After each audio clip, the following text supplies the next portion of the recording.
Hi, and welcome back to the Real Life Happy Hour for 2026. I'm excited to be back after taking a break over the school holidays to spend time with my family. And as it's coming to the end of January, what I wanted to talk about today is the concept of New Year's resolutions. Now, did you make any New Year's resolutions? And if you did, have you already let them go? I think research tells us that the majority of New Year's resolutions are kind of left by the wayside by February. So while they sound like such a good idea, and we, as humans, we really respond to those new beginnings, new time frames, and those sorts of things. There's something about how we set our New Year's resolutions that for many of us is just not effective. And a lot of the time, when we're setting New Year's resolutions, and even in the word resolution itself, it's a very strong, you know, laying down the law kind of word. And the energy behind many of our resolutions comes from that part of us that likes to punish ourselves. We all have this part of us, this punisher side of ourselves that cracks the whip, that has that internal critic.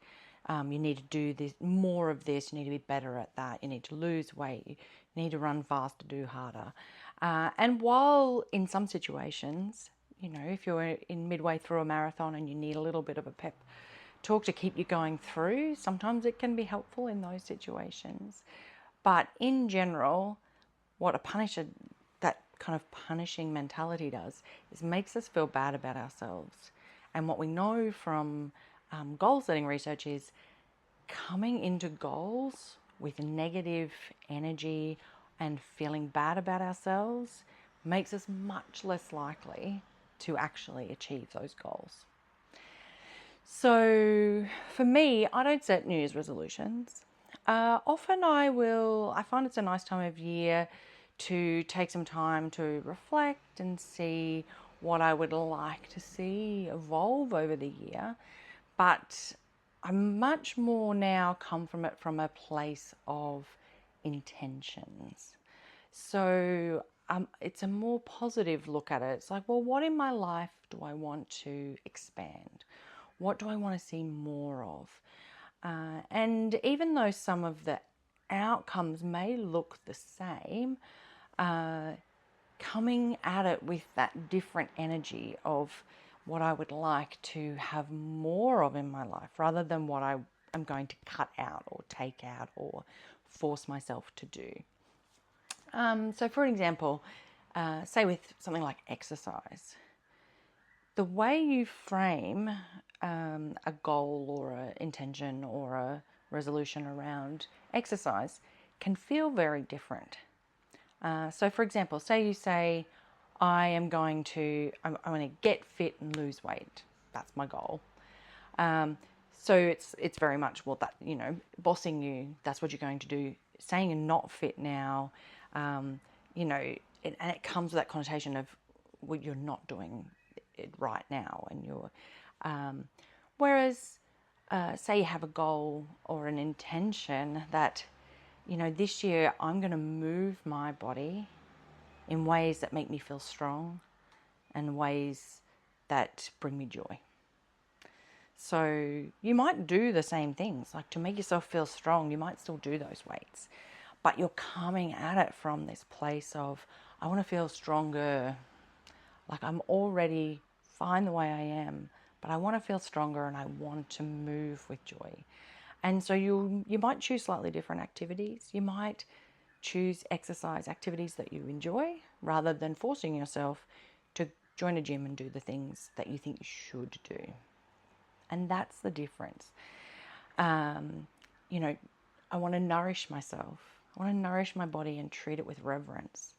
It has a very different energy to, I'm going to cut out junk and I'm going to eat only healthy food, I'm going to go on a diet. Like, that's got a different energy. You can feel that when you, if you think about going on a diet versus nourishing your body with healthy food. It feels better, and it feels more in connection. It feels kind to yourself. So that's what I wanted to just maybe bring to your front of your mind.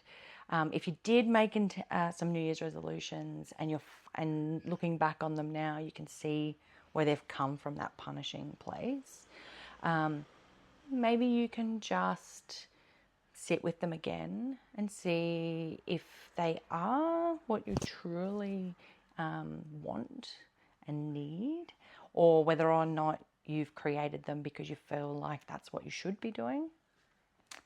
And it's not, the other thing about resolutions is we tend to be a bit all or nothing with them. If we drop off, we do something that doesn't align with what our resolution was, and then we let it go. Oh, well, I've failed. I've not done it. But if we can see each opportunity as a new beginning, each day is a new beginning, and even, New Year is an arbitrary thing. I talked about this at the end of last year. If you wanted to, you could maybe use Chinese New Year and start again, and do it from a place of kindness to yourself and of careful consideration about what is going to bring you joy and make you feel good and make you feel like you are living the life that you want to live. And maybe that will make those resolutions or those intentions a little more likely to stick around. But anyway, I'd love to know what you think. If you are a person who sets resolutions or intentions, and if you've noticed whether or not you're sending them from a place of punishing or from a place of compassion and love for yourself. Anyway, leave a comment below if you've got any thoughts on this. Otherwise, I'll see you next week.